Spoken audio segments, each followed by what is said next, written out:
Hello, can everyone hear me? Fantastic, and welcome to the first Conservative Environment Network event at Conservative Party Conference 2022. I'm James Cullimore. I lead the Natural Environment Programme at CEN. For those of you who aren't familiar with the Conservative Environment Network, we are the independent forum for Conservatives who believe in net zero, nature restoration and resource security. And you can find our full conference events programme on the leaflets on your seats or by visiting our website. I want to thank our sponsors, Barratt Homes and RSPB, for enabling us to put on today's discussion. We're going to start with opening remarks from our panellists, 3 minutes each. I will then ask a couple of questions from the chair, and then we'll go to you guys for your questions. So please do be thinking about your questions, have them ready. There'll be a roaming microphone, and we'll try and take as many of your questions as possible so that you get to put your questions to our panellists. But I'm going to first sort of set out the context for today's discussion. And over the past week, actually, the discussion around planning reform and environmental protection has become depressingly polarised. And this is, I think, an opportunity for us to focus on solutions which deliver both nature's recovery and an increase in the supply of housing, tackling these two critical issues together. So we're moving beyond that outdated binary between planning reform and environmental protection. Because the current planning system hasn't delivered good outcomes for either. We don't have enough homes and nature continues to decline. So some of the questions that we're going to grapple with today is, does the Green Belt deliver for nature's recovery and for housing supply, or should we be looking at alternative planning designations for nature's recovery? How can we protect the environment and our most important habitats without unnecessarily blocking or delaying house building? And how can we build and design more nature-friendly and beautiful homes and neighbourhoods for people to live in? So I'm going to start by turning to the Housing Minister, Lee Rowley. Lee, congratulations on your appointment as Minister, and over to you. Thank you, James. Hi, everybody. Well done on getting here and getting here for 12 o'clock. You are the early risers, and you should all be congratulated for that.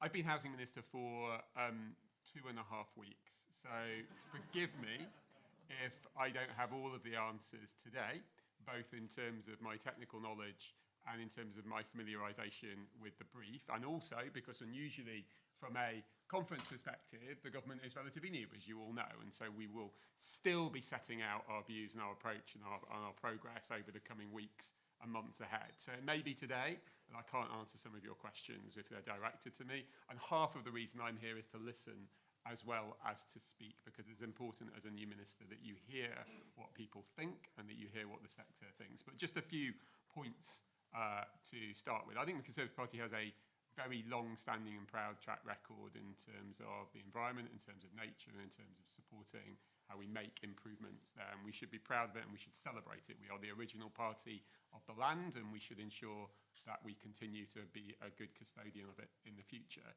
But the reality is, we also, I'm telling you an obvious thing, we need to build more homes. There is no way around that. We have to build more homes. We have to build them in the right places, and there are lots of parts of the United Kingdom, lots of individual regions, lots of individual constituencies, lots of individual designations where building houses is not appropriate, but we've got to build more homes because we have a lot of people out there right now who cannot get onto the housing ladder, cannot realise their dreams of home ownership, cannot aspire to the things which so many of us are able to do so, who have been successful, privileged to get onto the housing ladder. So we've got to balance that tension between how we ensure we build more homes, but making sure they are built in the right places and making sure we build them to the level that's needed in order to give people to be able to realise those aspirations.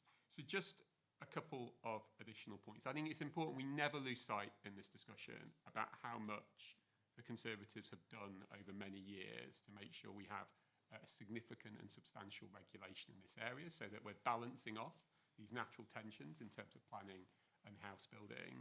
You go to the NPPF, the National Planning Policy Framework, the document which underpins everything that we do in terms of development and planning. There are substantial amounts of considerations given to this. And again, we shouldn't forget it. We're not in year zero on this. We have to recognise that we've done a significant amount over many years, and that has been at hands to. You go and look, for example, on the web, the government has brought out at least 3 documents about design, about good design, about beautiful design. They are hundreds and hundreds and hundreds of pages long, and it's important that we don't forget just how much is out there already. But the ultimate best decision maker about good design, about beauty, about nature, about protecting the environment is the locality. And with that decision maker comes responsibilities to make those decisions and make those decisions well. But it is local areas who can make decisions about this as better than national governments can. It's our job to create the framework. It's the locality's job to make sure that's applied in the right way and make sure we balance off this important need for more houses with ensuring we protect the environment for the long term. Happy to go into more details in the next few minutes. Thank you very much, Lee, and really interesting to hear you set out the context in terms of government policy, the design guidance that has been published, and the importance of local democracy in shaping new development. I'm now going to turn to Theresa Villiers, who's the MP for Chipping Barnet. Theresa has previously served as the Secretary of State for the Environment, Food and Rural Affairs, where she presented the landmark Environment Act to Parliament. Prior to her election, Theresa served as the MEP for London and Deputy Leader of the Conservatives in the European Parliament. Theresa, over to you. Thank you. Well, I'd like to thank all of you for coming along to the conference, and also to the RSPB and Barratt and Sen for making this meeting possible. It's a great pleasure to be here alongside the new Housing Minister at this distinguished panel. And in answer to the question posed, my answer is yes, we can make space for more homes and for nature. But of course, we have to get the balance right. Anyone holding elected office in this country knows how much value people place on their natural open green spaces. And under the Environment Act, as you will all know, we are setting ourselves legally binding targets on protecting nature and nature recovery. And I hope they're going to be as ambitious as any country in the world, because there is a crisis in nature and we have to act to remedy it. I think the introduction of biodiversity net gain principles into the planning system is going to be crucial. If we do this right, it could amount to a huge boost for nature in this country, as well as enabling many more new homes to be delivered in a stable way. And that needs to have market-based mechanisms at the heart of it to enable biodiversity credits trading. And I know that there has been a lot of concern expressed, not least by one of our sponsors today, about the approach of the new government on regulatory reform and investment zones.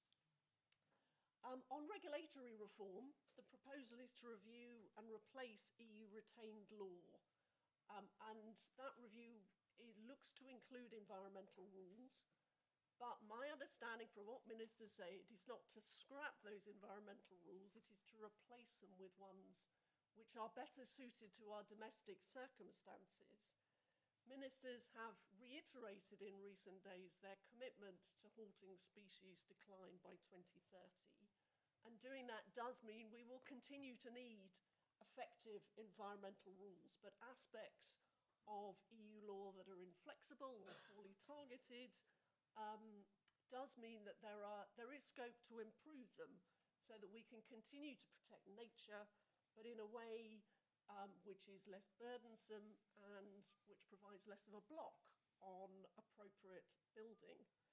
And that does include looking at the Habitats Directive. Now, much of that provides important protections, but I think there is scope to improve it. Now, turning to investment zones, this too will need careful scrutiny, as will this review of the retained EU laws on the environment. But I think a key point that we all need to bear in mind is that they're geographically limited. We're not talking about universal changes to the planning system. We're talking about targeted changes in particular areas, many of which are largely brownfield sites and post-industrial land. And I think there again, what makes me nervous about investment zones is if a significant deregulation of planning is introduced, would that in a subsequent change be rolled out more broadly? So it would be good to hear from Lee on whether that is a likely outcome or not. I would also highlight that we have these matters on the agenda in Parliament at the moment, looking at the Levelling Up Bill. And I very much hope we might see some changes to that Levelling Up Bill to scrap the proposal to centralise development management policies. I'm sure any local councillor in the room will realise that local development management policies are a bulwark of protection against overdevelopment, including those which focus on nature and green spaces. And removing local decision-making on those policies, I think, would be a retrograde step. It's the last of the generic reforms to survive, and I hope it will bite the dust. But even without that change in the Cllr bill, I think many of us are concerned about the erosion of local decision-making in planning. And that, in the main, is caused by centrally determined methodology for calculating local housing need and the excessive targets that it's generating. These are giving planning inspectors more and more power to overturn decisions made by locally elected councillors on the basis that the development proposed is needed to meet the housing target, no matter how excessive that development might be and no matter how much greenfield land it consumes. And in her leadership bid, the Prime Minister was very, very clear that she wanted to see an end to what she described as Stalinist top-down targets, and she's also robustly emphasised the importance of local decision-making in planning. So I hope that we see changes to the Levelling Up Bill to get rid of those targets. We have the opportunity at report stage coming up in just a few weeks' time. And as the Housing Minister knows, I'm very keen for the government to seize that opportunity to start delivering on the Prime Minister's programme on planning. Thank you ever so much.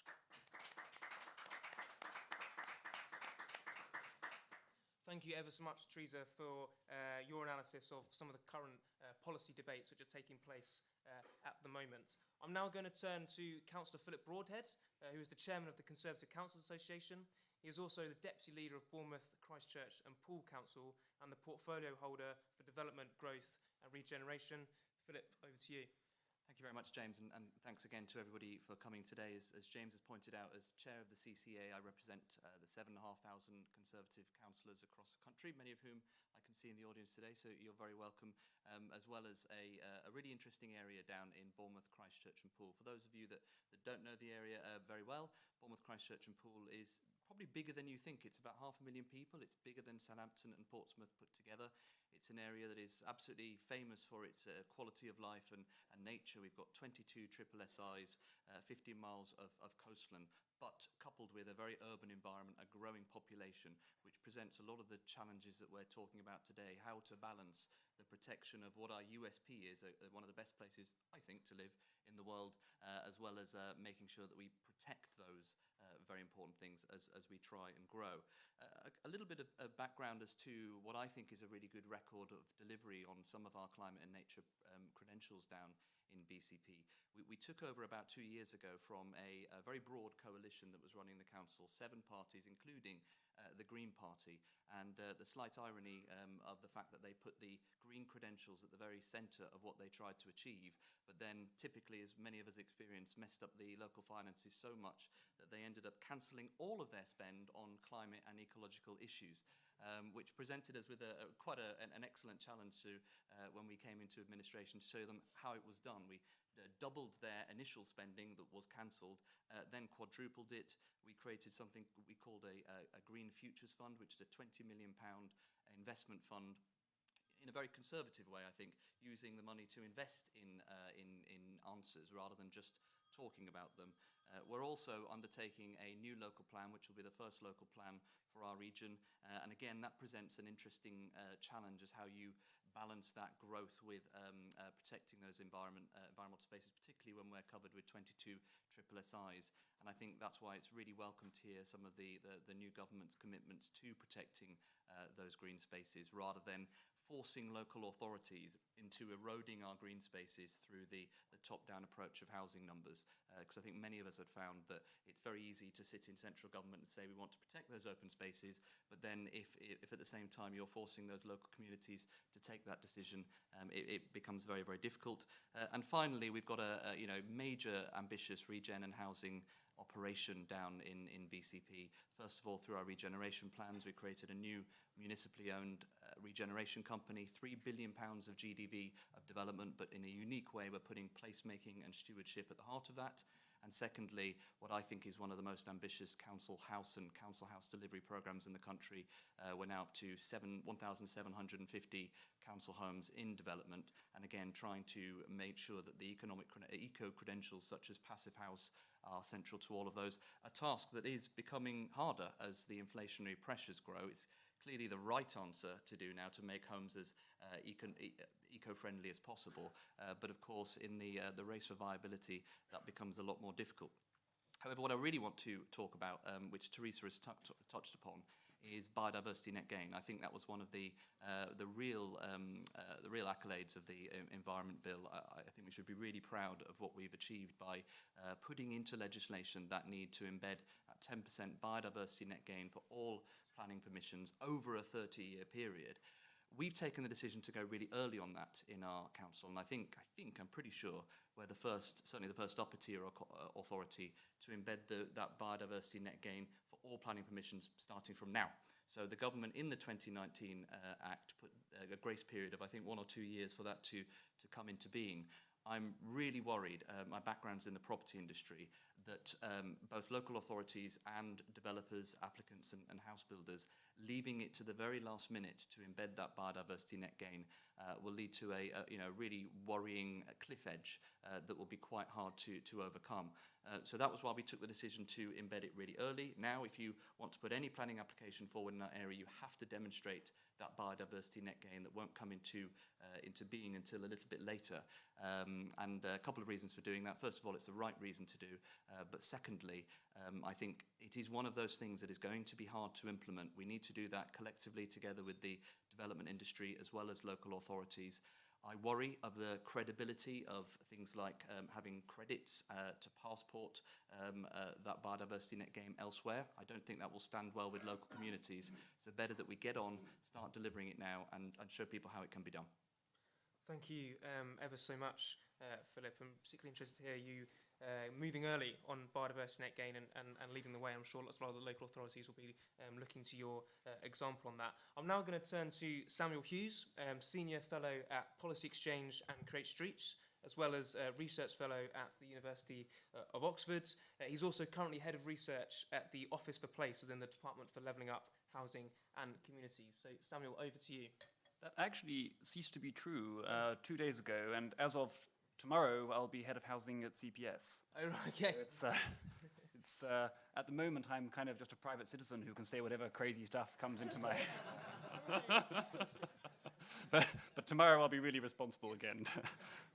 So I got this conference briefing from James that was like, okay, so we want you to tell us how sort of building houses and economic growth, beauty and architecture, and there's nature recovery and protecting our countryside, and then there's a conservative political tradition. Could you bring those all together? You've got 3 minutes. Sorry, that was quite ambitious. And especially if you've got like academic training, this is you have this terrible superego that's telling you what fraudulent things you have to say. So what I'm going to do is give you like a really I'm going to give you a very high-level sort of history, which will be a little bit papier-mâché, but I think is broadly true of like where we are and where we need to be going. So very roughly, right, before the 20th century, we're pretty good at building towns which people like and which are also, in an important respect, quite environmentally friendly. I'll get onto that a bit later. But these are towns which are built, they have to be built to be either fit for pedestrians or fit for public transport use, or by the early 20th century sort of fit for cycling and this kind of, and that constrains the outward growth of towns. So they're very sparing in their use of space, and you get this dynamic that we know all across the old towns of Europe, and people treasure so much. 20th century, you have this magnificent, a brilliant invention, the car, which allows us to build our cities outwards much, much faster. And we do this in really very roughly in two ways, right? There's a sort of suburban sprawl way, which we did a lot in the 30s, and which lots of other countries still, like the United States, still do on a huge scale today. And we have what we switched over to in the post-war period, like the new town phase, where the government seizes a tract of land in the countryside, expels the population, and then master plans a big sort of modernist new town, but still, interestingly, at low densities. Everyone believed was very important and the way forward. Now those, both of those ways, very environmentally problematic ways of building, partly for the familiar reason that they're car dependent and they have all the burdens, environmental burdens that come with that, but also mainly because they just use up so much space. They're very, very space hungry. And in a small country like ours, that's a huge burden. And I think all over the world, those models of development are now, in some shape or all of the economically developed world, those are in crisis in some shape. We've got a particularly acute version of that in Britain. People are having to reassess this 20th century model of building towns. And so what, broadly speaking, are people looking at? Okay, urbanistically, you've got this thing that my friends at Create Streets, my colleagues at Create Streets, call gentle density. So this is roughly the old way of building cities, not typically high-rise. In Europe, we never built high-rise before the post-war period. But you can build at very high density, or quite high densities nonetheless, and densities that are widely loved by people, if they're built in this kind of traditional format with fronts and backs, with perimeter blocks, with good walking architecture, with mixed use, with good public transport, with street greenery, with all the other things that will be familiar if you follow my Twitter account. The other thing, like how to get to that, one of the things people are interested in, broadly speaking, got huge areas that have been built up in the 20th century, and you're looking at how can those areas take somewhat more homes in a way that does not horrify people, is not repudiated by local communities. So you're looking at forms of community-led suburban intensification. You're looking at ways you can create win-wins for local people and also build houses. Looking at things like estate regeneration, which Theresa and I were just talking about, it can often be a win-win for virtually everyone involved. There are models to do this with widespread community support, and there are very, very successful precedents to work on. And those, all around the world, people are looking at these kinds of solutions. The current government is looking very actively at these kinds of solutions and is working with some excellent proposals in the Levelling Up Bill. I would think that because one of them is mine. But obviously, there's a huge amount of work still to be done. The key other thing to bear in mind here is, like, whenever anyone looks at a solution to the housing shortage, always have to be thinking about political durability. Like, it's really easy to make up solutions to the housing shortage that will build loads of houses, but they'll be hated by loads of people. And they either won't be able to get through Parliament at all, or even if they do get through Parliament, they'll be so monstrously unpopular among local communities that they won't last for 2 or 3 years. So it is not just, like, the hard-headed approach to this is not to think we have to, like, smash our way past local communities in order to solve this problem. The hard-headed approach to this is to think the only solution, if there is a solution, the only solution is a solution that can command durable support from local communities across the country. And part of that is, of course, that it respects and restores the natural environment of this country in the process. Thank you.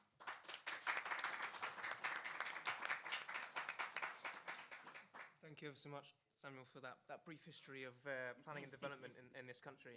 Very useful, and we'll touch on a lot of those topics around gentle density later in the discussion. I'm now going to turn to, finally, David Thomas, the CEO of Barratt Homes. He joined the board as Executive Director and Group Finance Director in 2009 and has been CEO since 2015. David, over to you. Okay, thank you. Good afternoon, everyone. So first of all, just in terms of Barratt, we are the country's largest house builder. We've been in business for a little over 60 years, and we are absolutely committed to building communities that our customers love to live in and building communities that are good for nature. In terms of house building, I think it's been said, but we clearly need to build more houses. I'm not sure anyone's arguing against that.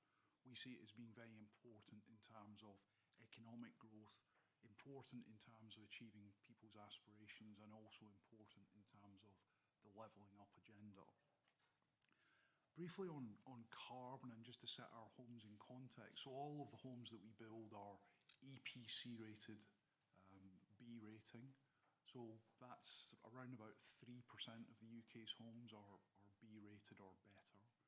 So with the current focus in terms of energy costs, probably running costs in our properties about £2,000 to £2,500 less than the equivalent average. So very significantly enhanced running costs. We as a company have committed to science-based carbon reduction targets, so we were the first house builder to do that. We've also committed to building zero carbon homes by 2030, so all of our developments will be zero carbon by 2030.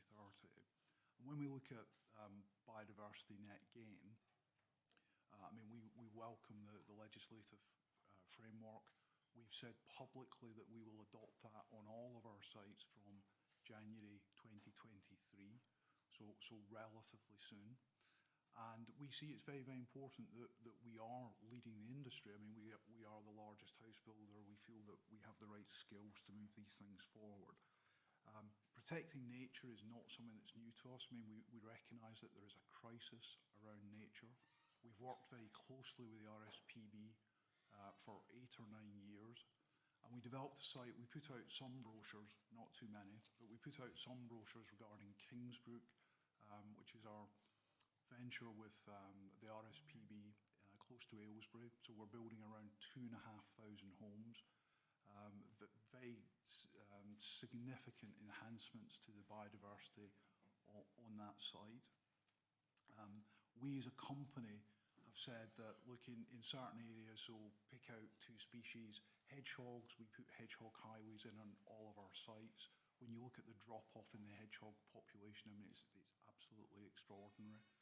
Something like 39 million down to 1 million over a relatively short period of time.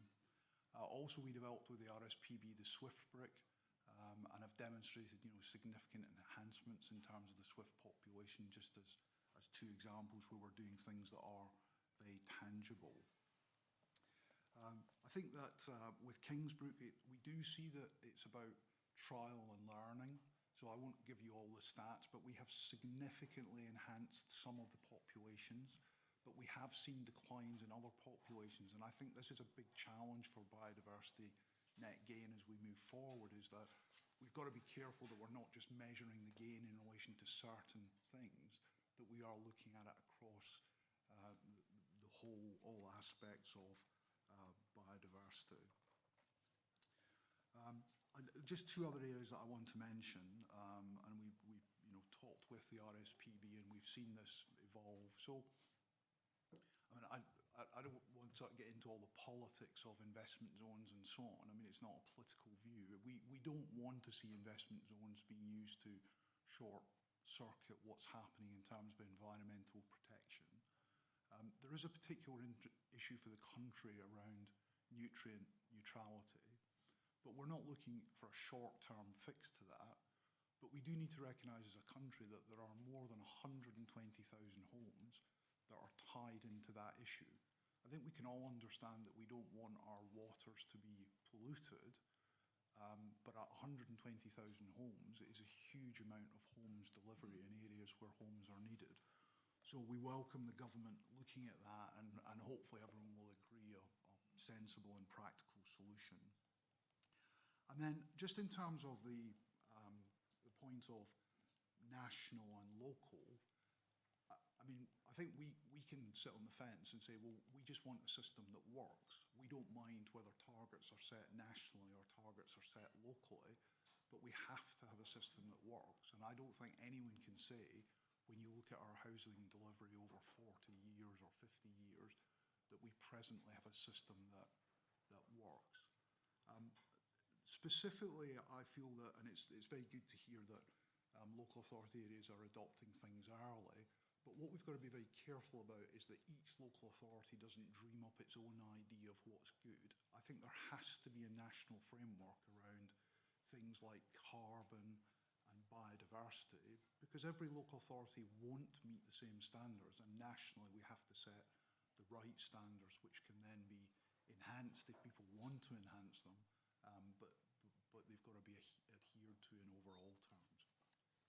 Thank you ever so much, David. Right, we're going to go into questions now, and I'm going to go to the Minister first, just on this issue of the habitats regulations. Now, this is a legacy EU directive that protects some of our internationally designated habitats and species. There has been concern in the past week about the replacement of these with something else.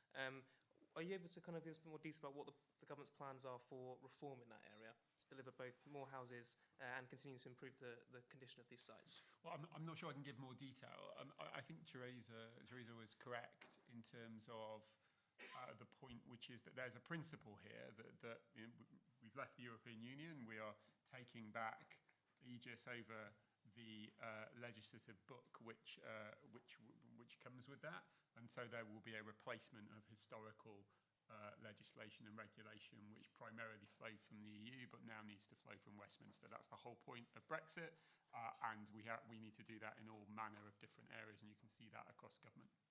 So first point is a principal one. The second point, what does that mean? Again, I think Theresa is right that doesn't necessarily mean that there is something behind it. It's something we're going to replace. The business department is leading on that.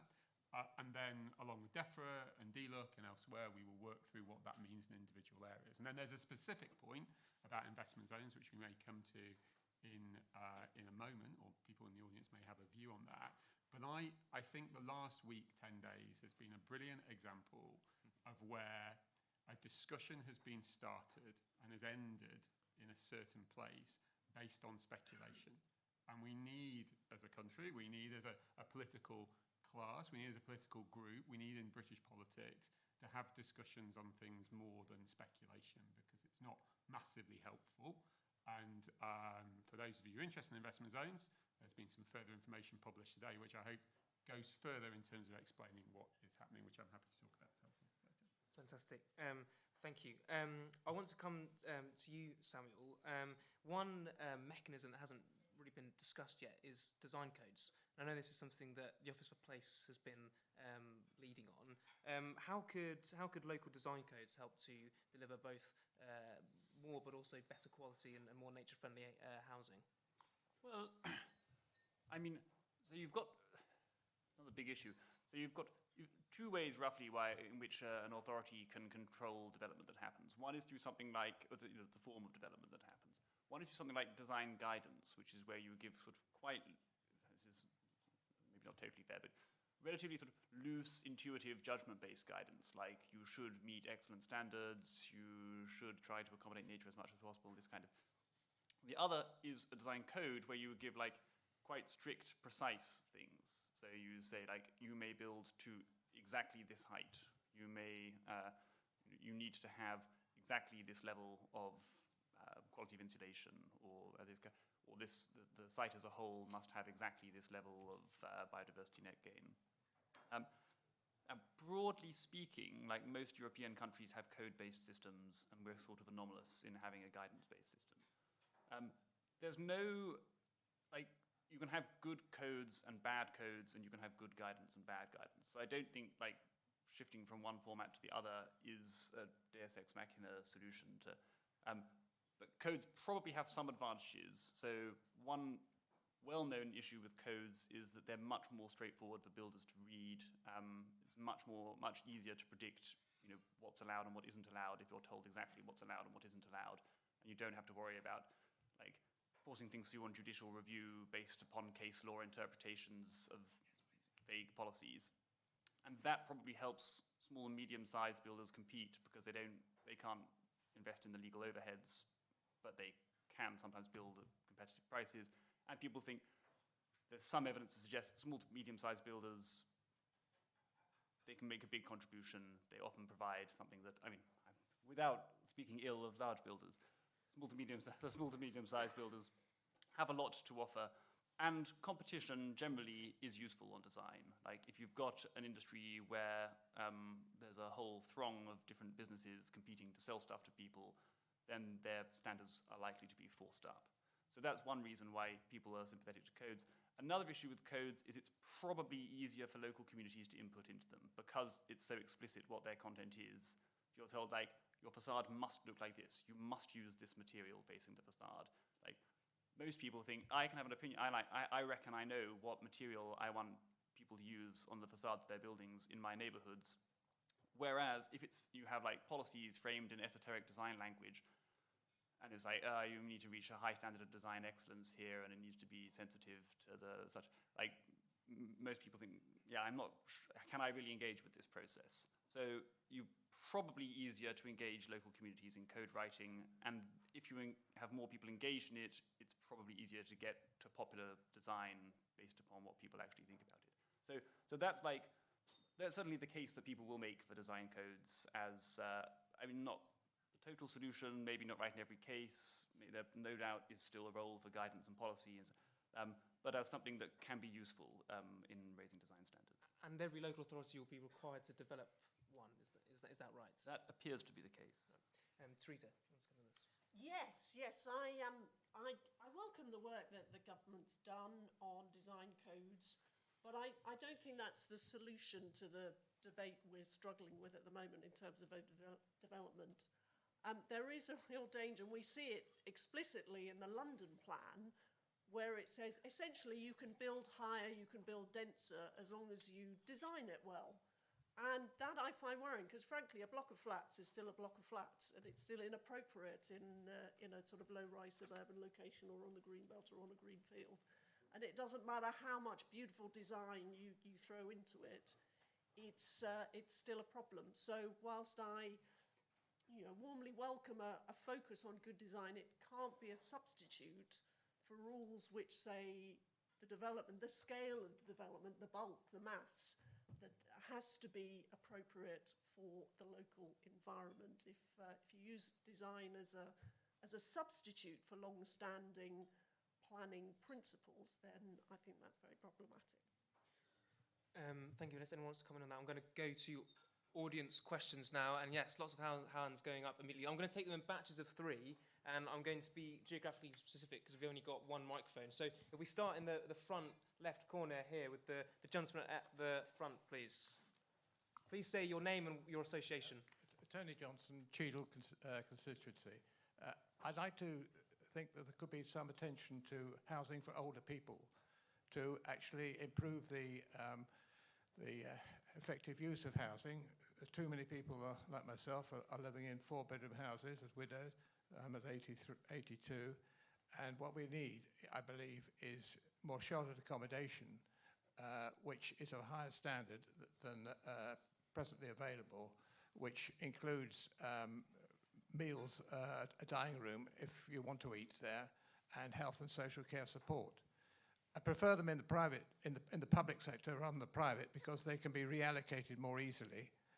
The private sector ones are expensive, and you have to continue to pay the council tax and the service charge until the sale is effected, which can take, in the cases that I'm aware of, 2 or 3 years. The allocation must work. This would actually ensure that people could be discharged from hospital more quickly. Too many people are being delayed in their discharges because of non-availability of appropriate accommodation. Thank you very much. Thank you very much. Thank you. We'll go to the next question. Yes, we'll stick to the front row then for now. Hello. Yeah, quick question. I'm from East Cambs district.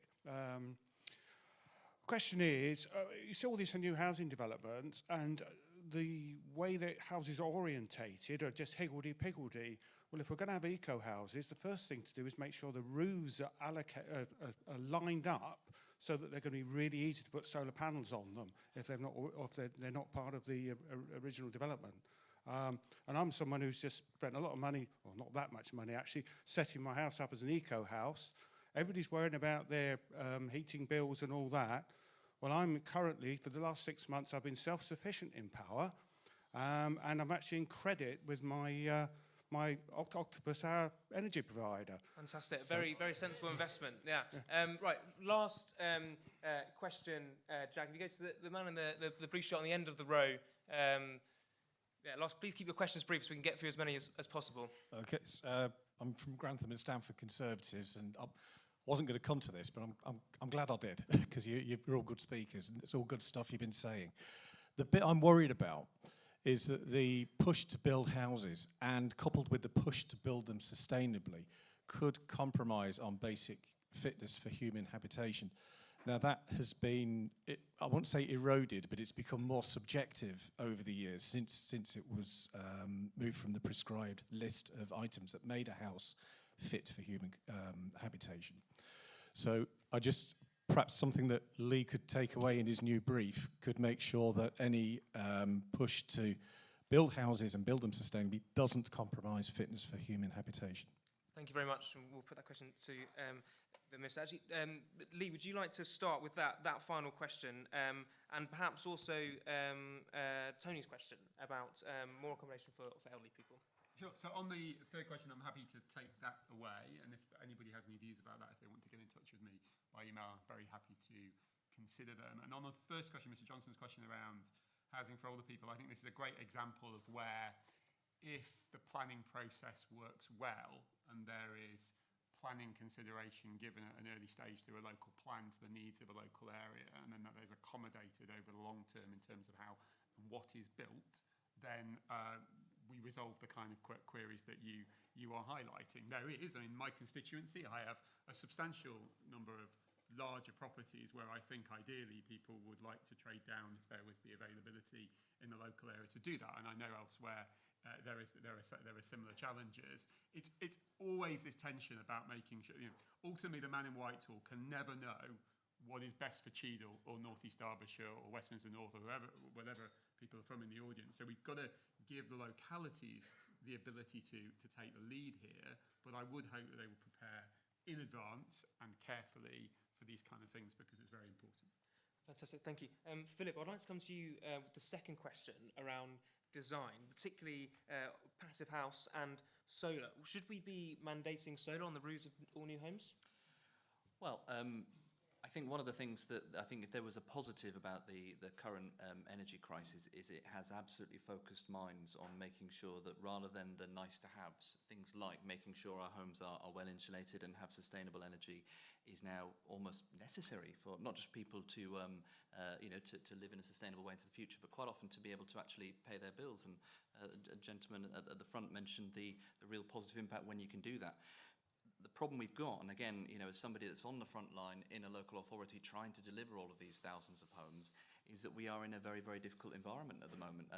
The inflationary crisis and what that impact that has had on everything from build costs and therefore to viability means that there is a real danger of, in the rush to deliver, eroding some of those things at the very, very time that we should. So, in answer to your question, perhaps the answer to that is to be a bit more stringent from the top as to what eco credentials properties should have. The danger is unintended consequences. What we don't want to do at precisely the time, Lee's made the point really well, that we should be absolutely delivering as many homes as possible, because we have a rental crisis out there as well as all of the others, that we don't do things which have unintended consequences of stopping those very homes that need to be delivered. So, David, on that point, is there a trade-off between sustainable design and affordability, or can those two things go hand in hand? Well, I think they can definitely go hand in hand. I mean, if you just take solar panels, for example, when we first introduced solar panels back in about 2009, the reality is that the costs of the individual units were very high. Last year we fitted around 12,000 solar panels across our portfolio, and the costs have reduced dramatically. We'll see exactly the same thing for heat pumps. So we're going to replace gas boilers with heat pumps from 2025, and again we'll see big reductions in the unit cost as we bring in more and more. I think one point I would just say in terms of solar panels and for second-hand homes as well. But I think for us it's been very important to follow a principle of fabric first. There is no point in banging solar panels on a property where the property has got a huge amount of air coming into it. So I think getting the right materials into new build and making sure that we're building really airtight homes before you start then putting alternate technologies on it is very important. Thank you very much. Right, more questions. Jack, where is it easiest for you to tweak? Yeah, let's go to that. Right. So, yeah, gentleman there. Thank you. Steve Clark from the New Forest. I'm lucky enough to live in a beautiful part of the country, and also lucky enough to live in a house where I can have lots of nooks and crannies and entertain a whole flock of beautiful sparrows. So my question is in two parts. With the advent of the hermetically sealed houses, as Mr. Thomas just raised, and also where we have to retrofit to install environmental gain, how can we sustain those nooks and crannies, both in the older housing stock, making sure that we don't build them out, and how do we build them in to every new house? Thank you very much. Excellent question. And the gentleman behind you. Good afternoon. Adam White, Mid-Sussex. Now, we mentioned the net gain target is 2030.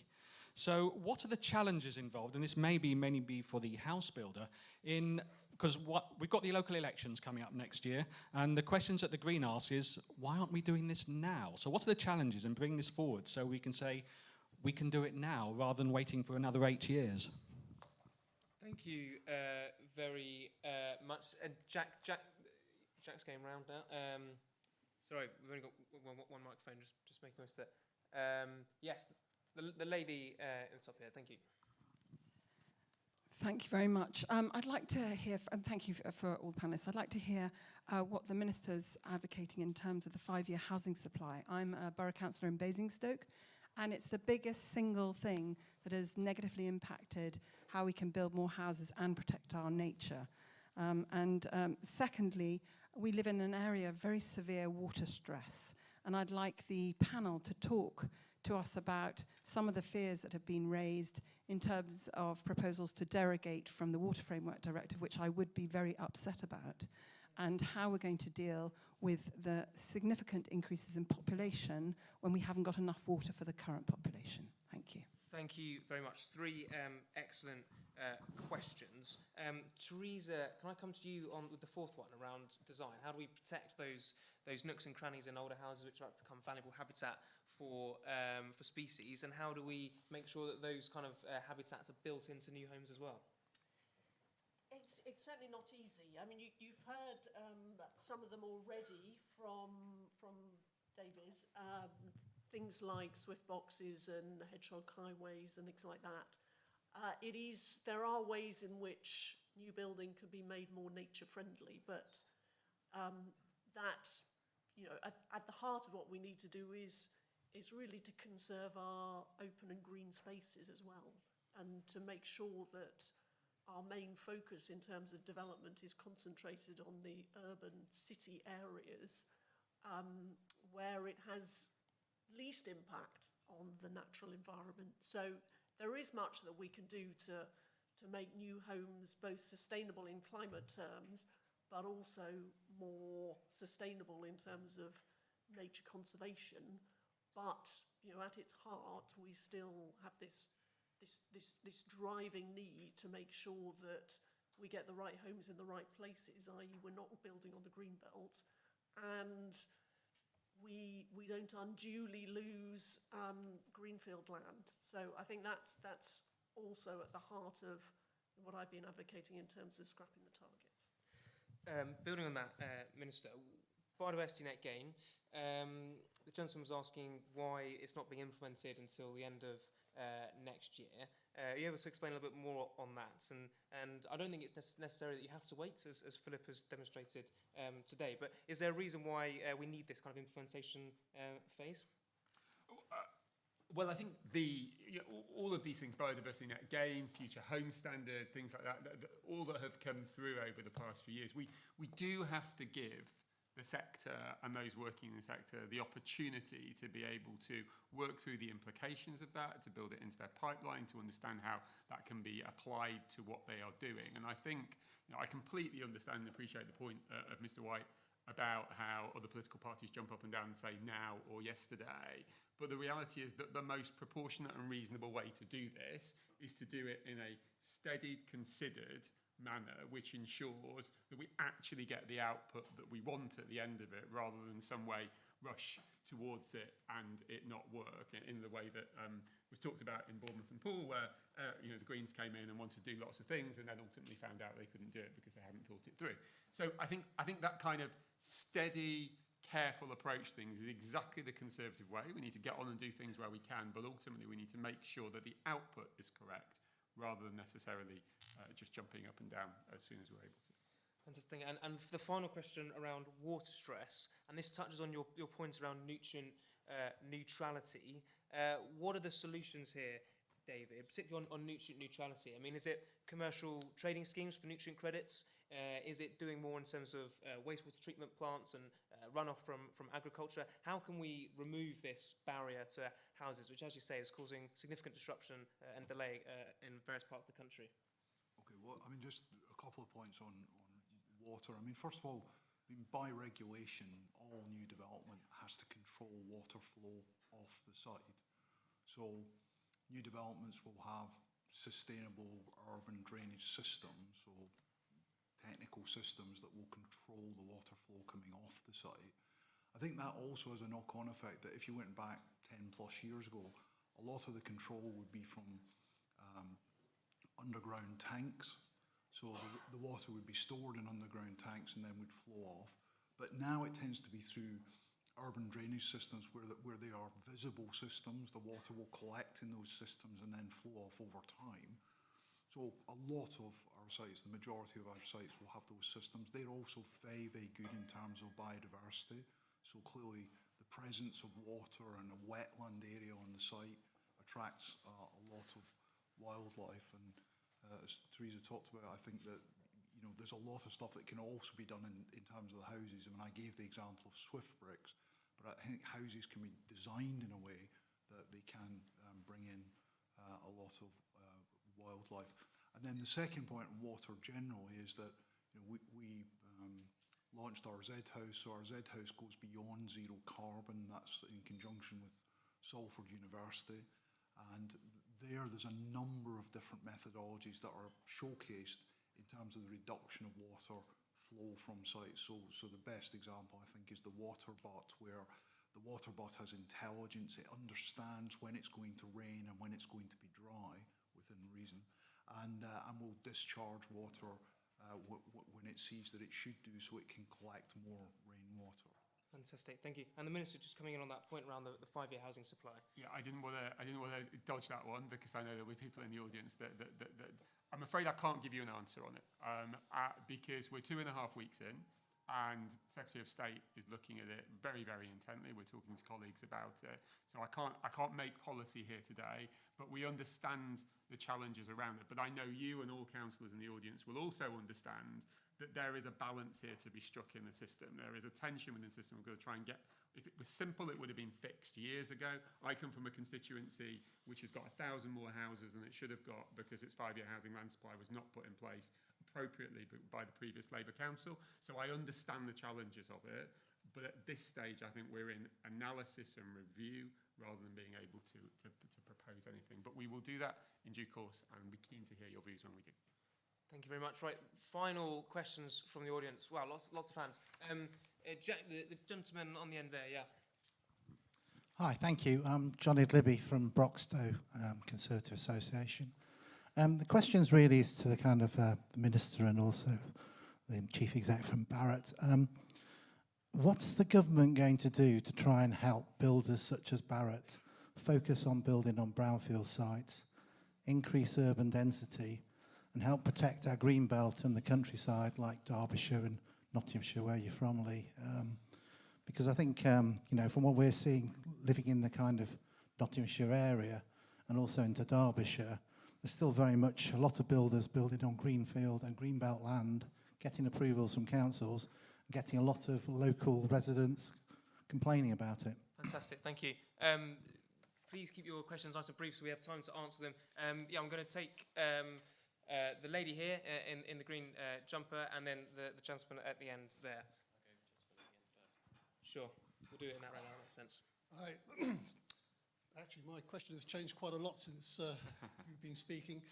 I'm from Telford, and on my local parish council, we have 2 women, single women, and between them they have 16 children. So I don't know if you're building houses for women with lots of children, because it does go on. I don't understand why there are not more high-rise building small apartments for first-time buyers, because they can't afford to buy the little rabbit houses with 2 bedrooms and a parking space. And the other thing is, that if you've got to talk about the green areas, why, I mean, in Telford you could look at the building going on, it's the same as if you were in Croydon or any other environment. Small apartments, fenced-off areas, no greenery. Thank you very much. Thank you very much. Thanks for your question. And the final question from the audience today. Hi, my name's Tess. I'm a journalist from Ends Report. I've had a look at the new information out about the investment zones. I just wondered if you could confirm what exactly are the ineffective EU requirements that are going to be scrapped in them. I think it would help address some of the speculation you mentioned earlier, if you could confirm. And could you also confirm if the Levelling Up Bill is actually still on the cards, because there's been speculation about that being off as well. Thank you very much. I'm going on the second question. Second question around first-time buyers. That touches on your point around gentle density, I think, Samuel. So do you want to take that one? You can address the point around Brownfield that the first gentleman asked as well. I mean, Brownfield, so I think totally correct that it's better on the whole to be... There are very many advantages to focusing on building on Brownfield, and there are huge opportunities for doing so. Obviously, it too has grave political problems around it. Like, it is the main reason why we don't build a lot more Brownfield in this country. I mean, in some cases it's because of viability. It tends to be more expensive. But like, the main reason is because you're building stuff in places where lots of people are already living, so there are lots of people nearby to be really offended by stuff that gets built. Very, very roughly, right, the way that we can change this is if you're building in high scarcity areas, you are creating huge amounts of wealth by doing that. The permissions that you grant create huge economic opportunities. You have to try to share some of that gain with the communities who are being affected by the development. And that we move from mechanisms which tend to be win-lose to mechanisms which are more win-win. So the stuff that we've worked on before on suburban intensification around that. There's also, I mean, I think the other area that the government should be looking at is at estate regeneration, which hasn't been, there hasn't been much focus on over the last 12 years, but there's huge opportunity for that, and opportunity for that in some of the highest scarcity areas of the country, and to do it in ways that, you know, actually have the support of existing residents, because there are models whereby they can benefit hugely from that kind of change. Sorry, just because we're running short on time. I wanted to come to the Minister. There's 2 questions to you there. One on Brownfield over Greenfield, and then I know you've already touched on investment zones, but the second part of the question around the Levelling Up Bill and its progress through Parliament. So on Brownfield, I mean, we're very keen to see Brownfield sites come forward where they can. I mean, the reality is, as Sam has just indicated, there is often complications with Brownfield sites. There's often a timeline associated with it, and there can often be a cost associated with it. So, you know, there are funds that have been announced, which is to try and expedite and help that. But it's not going to be the case that Brownfield is always the solution, and that's why we have to focus on the locality and making sure that local people make the decisions as best as they're able to. But where we can bring Brownfield on, we will. In terms of the questions around investment zones, and as I think you highlighted, there have been some additional information published about 3 or 4 hours ago, and then we will see what applications come in with. The whole point of investment zones is they are optional. Local areas get to choose whether they want to make an application. It's complete optionality in the hope that we can speed up and accelerate the outcome, whether it be additional houses, additional commerce, additional industry. The whole point here is trying to find out how we get there quicker, working with other parts of government to be able to get there. And on the Levelling Up and Regeneration Bill, I'm still expecting to continue in committee in the coming weeks ahead. So we are running out of time, I'm afraid. So I'm going to finish with a question to each of the panellists and ask that they give me an answer within 20 or 30 seconds, if possible. So the question is either one policy that the government is already doing or one policy that you think the government could do, which could deliver both more homes and better outcomes for the natural environment. Very, very quickly, just one policy. Philip, you start. I'll be a bit controversial. I think if we can nail the balance between loosening the unnecessary regulation and protecting environmental credentials, then I think the investment zones that the government are talking about, based on the fact that areas can choose whether or not to have them, are precisely the things that can get over the viability problems in brownfield sites, as well as some of the more mechanical issues of other sites. So we've got to make sure that the local powers are still very important, but I think it's precisely the kind of thing that we should be doing to move forward. Fantastic. So regulatory reform from Philip. David, one policy from you. I've mentioned one policy earlier, which is to do with nutrient neutrality and finding a solution to that. So that's not my policy. My policy would be regarding brownfield. The government have a huge amount of brownfield land within their portfolio. But we've been very successful historically at developing unused schools and hospitals and so on. And I think it's always been a challenge for government to release that land for one reason or another. So I think there's a huge opportunity there, which has got to be a win-win. Thank you. Minister, one thing the government's doing that you think will best deliver on this discussion we've had today? Well, I think I have to say investment zones because of the announcements today, but I would go and look at that. I mean, for those people who are councillors in the audience, that is an opportunity. If you have something which you've been thinking about for a long time that you want to ask the government to try and partner with you to try and deliver, I would seriously go look at that. It's about aligning incentives, aligning partnership, and making sure that we go quicker to get to the end which everybody wants to get to. Theresa, one policy from you. Cracking down on land banking to stop the practice whereby developers sit on permissions, don't build them out, and then come back to the local council and demand a new greenfield site to build more homes on. Thank you very much. Samuel, finally for you, I think I can guess what it's going to be, but... The best thing it is doing in current legislation is street votes on suburban intensification. The best thing it could do in future legislation would be looking at estate regeneration seriously. Yeah, fantastic. Thank you. Right. Thank you for everyone who joined us today. Thank you to all of our speakers, and thank you in particular to our sponsors, RSPB and Barratt Homes, for enabling us to put on today's event. The next event in this room is on overfishing with the new Fisheries Minister, Mark Spencer. So please do stay for that. That'll be starting at past. And if you're not already, please do sign up as a SEND supporter on our website or using the QR code on the leaflets